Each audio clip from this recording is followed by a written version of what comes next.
Good morning everyone, my name is Rahul. I welcome you all in your teaching world family. 7 AM पर देता हूँ मैं आपको Hindi grammar का प्रैक्टिस सेट, जिसमें हम आपकी फुल एक्सप्लेनेशन करते हैं, प्लस चारों ऑप्शंस को एक्सप्लेन करेंगे, ट्रिक्स बताएंगे और आपको जितना मैक्सिमम हो सकेगा वीडियो के साथ ही आपको लर्न करा देंगे सारा कुछ। ठीक है, हिंदी MCQ के नाम से प्लेलिस्ट बनाई हुई है, वहाँ जाके आप और ज़्यादा वीडियो देख सकते हो। 100+ वीडियो पड़ी हुई है उसमें, और अपनी हिंदी को एक अलग ही लेवल पर लेके जा सकते हो। अगर वीडियो अच्छी लगे तो लाइक कर देना, दोस्तों में शेयर कर देना, और प्लीज़ नए आए हो तो चैनल को सब्सक्राइब कर लेना। पहले क्वेश्चन से स्टार्ट करेंगे। पहला क्वेश्चन है आपका, शुद्ध अशुद्ध बताना, इसमें कौन सा क्या अशुद्ध है।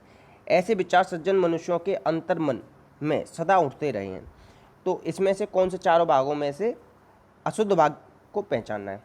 अब देखो, मैंने आपको पहले भी बताया है वैसे इस तरीके का। देखो, एक तो लिख रहा है इसमें सज्जन, सज्जन मनुष्य, सज्जन मनुष्य। तो जब सज्जन आ जाता है ना, तो उसके बाद कभी भी मनुष्य नहीं लगाते, क्योंकि इसमें ही सज्जन में ही सज्जन, सत धन जन, इसी में ही जुड़ा हुआ है जन। इसमें जन क्या है, जुड़ा हुआ है। तो इसीलिए हमेशा केवल सज्जन का यूज करो, तो फिर मनुष्य का यूज उसके बाद मत करो। तो इसका आंसर कौन सा हो जाएगा आपका, बी में आपके इसके है, बी हो जाएगा इसका। ठीक है, तो याद रखना। और बी, अब एक चीज़ और देखो, बी वाला किस में दे रखा है, खा दे रखा है इसने यहाँ ए वाले में। अब बी वाले में इसने क्या दे दिया, गा। आप लोग जल्दी में क्या करोगे कि ये बी वाला करके आ जाओगे, तो इस चीज़ को याद रखो। आजकल ये बहुत कुछ हो रहा है एग्जामों में कि ऑप्शंस को ना उलट फेर कर देते हैं वो लोग। निस्वार्थ शब्द का विपरीतार्थक शब्द क्या होगा, मतलब इसका उल्टा क्या होगा, विलोम क्या होगा, ऐसे समझ लो। तो निस्वार्थ का विलोम क्या होगा, निस्वार्थ है जो बिना किसी स्वार्थ के करे, और निस्वार्थ का हो जाए स्वार्थी, जो हर चीज़ में अपना स्वार्थ देके। ठीक है, नेक्स्ट क्वेश्चन है आपका, आध्यात्मिकता। आध्यात्मिकता शब्द में उपसर्ग और प्रत्ययों से बना हुआ है। तो देखो, आध्यात्म प्लस एक प्लस ता, आध्यात्म प्लस एक प्लस ता। आध्यात्म में क्या आ जाएगा, आध्यात्म में आगे उपसर्ग है अधि, क्या है अधि, अधि प्लस आत्म प्लस एक प्लस ता। ठीक है, तो ये वाला इसका सही हो जाएगा। और उपसर्ग कहाँ लगते हैं, आपके आगे लगते हैं। संस्कृत में उपसर्ग कितने हैं, 22। प्रत्यय आपके पीछे लगते हैं। प्रत्यय दो तरीके होते हैं, कृत प्रत्यय और तद्धित प्रत्यय। ठीक है, याद है। कृत प्रत्यय भी 5 प्रकार के हैं और तद्धित प्रत्यय 8 प्रकार के हैं। और कभी कभी ये भी दे देता है कि कृत प्रत्यय न लिख के कह देगा धातु, क्योंकि क्रिया के मूल रूप को क्या कहते हैं आप, धातु। नेक्स्ट क्वेश्चन पे चलेंगे। नेक्स्ट क्वेश्चन है आपका, पैर शब्द का समानार्थी नहीं है। देखो, पैर कहते हैं ना, मैं आपके पद चिन्हों को पर चलूँगा, मैं आपके पद चिन्हों पर चलूँगा। तो पैर का पद तो होगा, पैरों में क्या पहनते हैं, चरण पादुका पहनते हैं ना, तो चरण भी होगा। पैर, पग कहते हैं ना, कृष्ण जी के साथ आई हुई हैं कि पग पग चलत नंद गोपाल, इस तरीके से आपने अगर सुना हो, तो ये तो तीनों तो हैं समानार्थी। ये नभ है, नभ इसका समानार्थी नहीं है, क्योंकि नभ का अर्थ क्या होता है, नया। नभ का अर्थ क्या होता है, नया। ठीक है, क्लियर हो गया होगा। कन्फ्यूजन हुआ करे तो कमेंट बॉक्स में पूछ लिया करो। ठीक है, समास की दृष्टि से शेष से भिन्न पद है। तो देखो, रहन सहन, खान पान, मिलना जुलना, इन तीनों में क्या है, द्वंद्व है। कौन सा है, द्वंद्व समास है। और द्वंद्व इसी तरीके शुद्ध लिखते हैं, शुद्ध लिखने को आ जाता है। और अपनी अपनी, इसमें अव्ययीभाव समास है। कौन सा है, अव्ययीभाव। मैंने बताया आपको, जहाँ द्विरुक्ति हो जाए, यहाँ दोनों बार एक ही शब्द रिपीट हुआ है, तो यहाँ पे क्या हुआ, अव्ययीभाव। अव्ययीभाव में पूर्व पद प्रधान होता है या पहला पद प्रधान होता है, ऐसे आ जाता है। पूर्व पद प्रधान किस में होता है, तो अव्ययीभाव में होता है। ठीक है, और अव्ययीभाव समास का एक सबसे बड़ा जो बात है याद रखने की, वो ये है, कभी भी इनका बहुवचन नहीं बनता। अव्ययीभाव समास के एग्जाम्पल का कभी भी बहुवचन नहीं बनता। और एक चीज़ और यहाँ मैं बता दूं कि द्वंद्व समास भी कितने प्रकार का होता है, 3 प्रकार का होता है। ये भी पूछा गया क्वेश्चन में कि द्वंद्व समास कितने प्रकार का है, तो ये है 3 प्रकार का।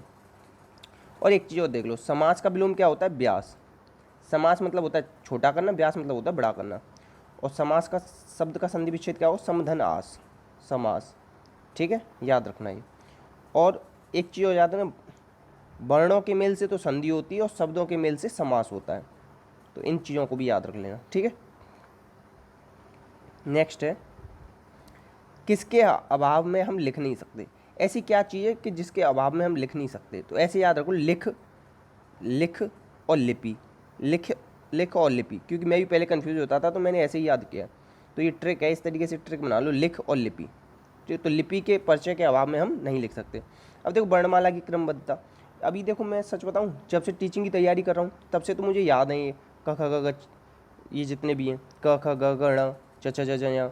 मगर टीचिंग से पहले जब मैं इंजीनियरिंग कर रहा था ना, तब मेरे को बिल्कुल याद नहीं थे, मगर मैं फिर भी लिख लेता था, अच्छा लिख लेता था, तेज लिख लेता था। तो ये जरूरी नहीं है कि क्रम से ही आपको आते हैं।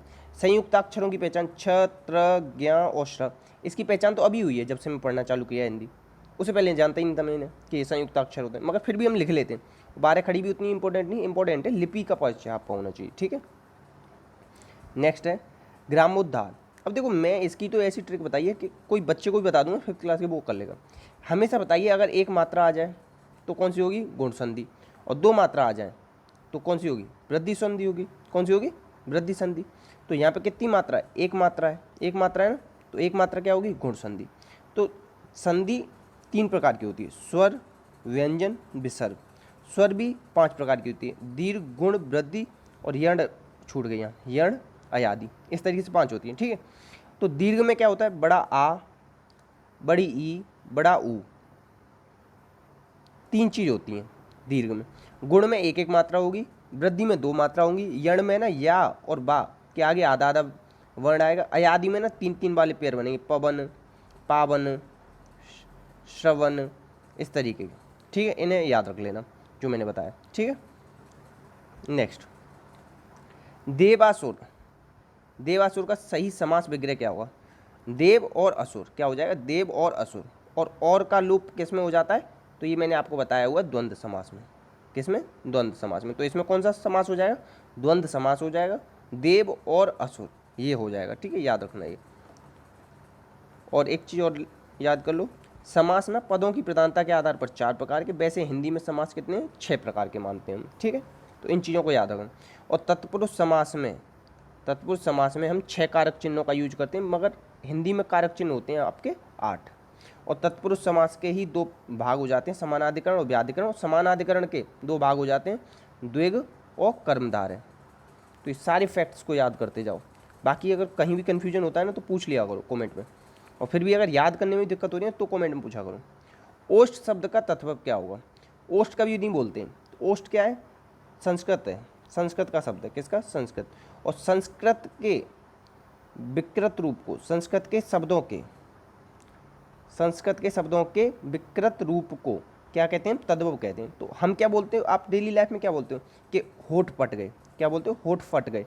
तो ओठ होता है, क्या होता है, ओठ। तो इस चीज़ को याद रखना, ठीक है। तो ओष्ठ का क्या हो जाएगा, ओठ हो जाएगा, ठीक। और एक चीज़ हो जाएगा, शब्द ना 4 प्रकार का होता है, तत्सम, तद्भव, देशज और विदेशज, ठीक है। इस चीज़ को याद रखना। नेक्स्ट क्वेश्चन है आपका, प्रत्यय के योग से बना शब्द कौन सा है। प्रत्यय कहाँ लगते हैं आपके, पीछे, कहाँ लगते हैं, पीछे। देखो सु प्लस गंध, गंध तो पूरा क्या है आपका शब्द है, तो इसमें क्या है, सो उपसर्ग है। अपमान में अप तो आपने इतनी बार सुना होगा, आ, अप, उप, अप, शून्य, बिनेर, दूर, दोष, इस तरीके से होते हैं ना। संस्कृत में 22 उपसर्ग, तो बताएं। अब देखो अनु, अप, ये सब क्या है, उपसर्ग है। मगर मालिन देखो, मालिन, तो माल प्लस इन, माल प्लस इन, तो इसमें शब्द कौन सा, शब्द है माल, शब्द क्या है, माल। इन क्या लगा इसमें, प्रत्यय, तो इसमें क्या हो जाएगा आंसर, मालिन। और प्रत्यय कहाँ लगते हैं आपके, पीछे लगते हैं, बता दिया है। और कहीं कहीं ये कहता है कि अंत में लगते हैं, शब्द के अंत में लगते हैं। और एक चीज़ याद रखना, ये कभी भी शब्द नहीं होते, ये शब्दांश होते हैं। क्या होते हैं, उपसर्ग और प्रत्यय क्या होते हैं, शब्दांश होते हैं, और मुहावरे आपके वाक्यांश होते हैं। इन चीज़ों को याद रखना। नेक्स्ट क्वेश्चन है, जिस पर मुकदमा चल रहा हो, जिस पर मुकदमा चल रहा हो वो होता है अभियुक्त। जैसे देखो राम ना गया कहाँ पर, राम गया और इसने मुकदमा लगा दिया श्याम पर कि श्याम ने चोरी करी है। और अगर ये साबित हो गया कि श्याम ने चोरी करी है तो फिर उसे क्या कहेंगे, फिर उसे कहेंगे अभियोगी। अगर जब तक मतलब ऐसे साबित नहीं हुआ, केवल मुकदमा चल ही रहा है, अभी मतलब फिक्स नहीं हुआ कि इसने चोरी करी थी या नहीं करी थी, केवल मुकदमा चल रहा है, तब तक उसे कहेंगे अभियुक्त। क्या कहते हैं, अभियुक्त। इसीलिए जिस पर मुकदमा चल रहा हो उसे कहेंगे अभियुक्त। और जब सज़ा मिल जाए कि ये फाइनल हो जाए, डिसीजन आ जाए कि इसी ने चोरी करी है, तो हो जाएगा फिर वो अभियोगी। इन दोनों को याद रखना अलग अलग। कलम तोड़ना मुहावरे का अर्थ क्या है? मैंने आपको हमेशा बताया कि मुहावरे के अंत में हमेशा क्या मिलेगा आपको? ना ना ना ना ना ना आ रहा है ना। और एक चीज़ और याद है, क्रिया के किसी भी शब्द के पीछे अगर ना लगा दो, जैसे खेल में ना लगाने से खेलना बन जाता है ना, अगर ना लगाने से शब्द बन रहा है तो वो हमेशा क्या होगा? क्रिया होगा। तो एक क्रिया की पहचान बनाइए, इस ट्रिक को याद रखना। कलम तोड़ने का मतलब होता है बहुत अच्छा लिखना, बहुत अच्छा लिखना। नेक्स्ट क्वेश्चन, इसमें से बर्तनी किसकी शुद्ध है? पाठशाला। ये आपका कमेंट बॉक्स में आप इसका आंसर देंगे, ठीक है। और हाँ, आनुषंगिक, आनुषंगिक कल तुलसी मैम, आराधना मैम और भी कई सारे लोगों ने इसका सही जवाब दिया था। और जो क्वेश्चन में थे ना चारों ऑप्शन वो चारों गलत थे कल उसके। तो मैं ना, अगर मेरे को कोई कन्फ्यूजन होता है तो उस दिन नहीं बताऊंगा मैं आपको, क्योंकि मैं नहीं चाहता कि मैं आपको कुछ गलत बता दूं। अगले दिन ना मैं आपको खुद से क्लियर कर दूंगा। तो आनुषंगिक कैसे लिखते हैं, लिखना सीख लो। और आगे से अगर ऐसी कोई मेरे को लगेगा ना कि इस क्वेश्चन में कन्फ्यूजन है तो उसे भी उस दिन रोक दूंगा और नेक्स्ट डे उसे बता दूंगा। और बहुत सारे लोगों ने अच्छे आंसर दिए, आप सबको तहे दिल से शुक्रिया, इतनी मेहनत कर रहे हो आप लोग, और इसी तरह करते रहो। और प्लीज़ मेरे को भी सपोर्ट करते रहो, लाइक करते रहो, वीडियो को शेयर कर दिया करो। तो आज प्लीज़ शेयर कर देना, सब लोगों से रिक्वेस्ट है। नेक्स्ट क्वेश्चन पढ़ते हैं। देखो विलोम बताना है, निकृष्ट का विलोम क्या होगा? निकृष्ट का विलोम हो जाएगा उत्कृष्ट। क्या हो जाएगा? उत्कृष्ट। देखो कृतज्ञ और कृतज्ञ ये तो एक दूसरे क्या है? ये एक दूसरे के विलोम है। जो किए गए उपकार को मानता हो वो कृतज्ञ, जो किए गए उपकार को न मानता हो वो हो जाएगा कृतज्ञ, ठीक है। और एक चीज़ हो जाता है, दानी का आपका विलोम क्या हो जाएगा? दानी का विलोम हो जाएगा कृपण। क्या हो जाएगा? कृपण, ठीक है। तो निकृष्ट का उत्कृष्ट बता दिया है, ठीक है। और एक चीज़ और याद रखो, सु श्रु सा, ये शुद्ध लिखने को आता है बहुत ज़्यादा। हर जगह आपको ना, बहुत सारी जगह आप नेट वेट पे देखोगे तो गलत दे रखा होगा आपको ये। तो इस तरीके से लिखते हैं शुश्रूषा, इसे लिख लो आप लोग। और इसका अर्थ होता है माता पिता की दास भावना से सेवा करना। माता पिता, माता पिता में कौन सा समास है? द्वंद्व समास है। कि दास भावना से सेवा करना, ठीक है, याद रखना ये शुश्रूषा ऐसे लिखते हैं। और ये निकृष्ट का क्या बता दिया मैंने आपको? उत्कृष्ट, ठीक है। आज की तालीम में भी इसी दौड़ के साथ दे रही है। आज की तालीम भी इसी दौड़ में साथ दे रही है। अब इसमें वाक्य में निपात बताना है, तो निपात होगा भी। क्या होता है? भी, ठीक है। तो ये भी निपात हो जाएगा। और निपात आपके कितने होते हैं? 9 तरीके के, 9 प्रकार के होते हैं। और निपात का मतलब क्या है? कि आपके वाक्य में अतिरिक्त बल प्रदान कर देते हैं, अतिरिक्त बल प्रदान कर देते हैं, ठीक है। ऐसे समझ लो, अगर इस निपात को हटा भी दिया जाएगा ना तो भी वाक्य का सेंस उतना ही रहेगा, कोई अर्थ नहीं बदलेगा, ठीक है, याद रखना। और निपात कितने तरीके के बताएं? 9। आंसर हो जाएगा इसका बी, ठीक है। नेक्स्ट, चलो एक चीज़ बता दूं। अब इसमें जो वाक्य दे रखा है ना, वाक्य रचना के आधार पर सरल संयुक्त मिश्र होता है, और वैसे अर्थ के आधार पर आपका 8 तरीके का होता है। विकसित शब्द में प्रत्यय बताओ। विकास प्लस इत, विकास प्लस इत क्या हो जाएगा? विकसित। तो इसमें कौन सा प्रत्यय? इत प्रत्यय। कौन सा है? इत, ठीक है। तो एक चीज़ याद रखो, हमेशा शब्द ना शुद्ध शब्द निकालना सीखो। दोनों शब्दों को ना शुद्ध शब्द निकालना सीखो, अपने आप आपको प्रत्यय और उपसर्ग निकल जाएंगे। फिर भी कन्फ्यूजन होता है तो कमेंट बॉक्स आपके लिए है, आप बताओ, मैं आपकी समस्या का समाधान करूँगा। बस आप लोगों से एक ही उम्मीद है कि आप लोग वीडियो को शेयर करेंगे, और इतना जो आपने प्यार बनाया हुआ है इसी तरीके से प्यार बनाए रखेंगे चैनल पे। जिसे जीता ना जा सके, जिसे जीता ना जा सके अजय, जिसे जीता ना जा सके उसे क्या कहेंगे? अजय, ठीक है, याद रखना। और जो नहीं मर सकता वो क्या है? अमर। ब्रह्मा जी क्या है आपके? अमर। ब्रह्मा जी अमर है ना, ठीक है। निस्सीम, मैंने हमेशा आपको बताया ये सा आ जाए, इस तरीके का सा आ जाए, इस तरीके का सा आ जाए, या रेफ वाला रा आ जाए, कुछ भी आ जाए, ये इस तरीके के आ जाए ना, आधे आधे आधे आधे वर्ण। कैसे? आधे आधे वर्ण। तो इन्हें हटा के क्या लगा देना? इनकी जगह 2 विसर्ग लगा देना। क्या लगा देना? विसर्ग। तो इसमें कौन सी संधि हो जाएगी? निस्लीम, निस्सीम, निह धन सीम हो जाएगी। क्या हो जाएगी? निह धन सीम। तो ये हो जाएगी विसर्ग संधि, ठीक है। और वैसे संधि बताई दी है आपकी 3 तरीके की होती हैं, स्वर व्यंजन विसर्ग, ठीक है। नेक्स्ट, ये ख़त्म हो गया आपका प्रैक्टिस सेट। तो इसी के साथ प्लीज़ इस वीडियो को शेयर कर देना। आप लोगों का तहे दिल से शुक्रिया इस वीडियो को देखने के लिए, और ऐसे ही बने रहो, अपना प्यार बरसाते रहो, और इसी के साथ जय हिंद जय भारत।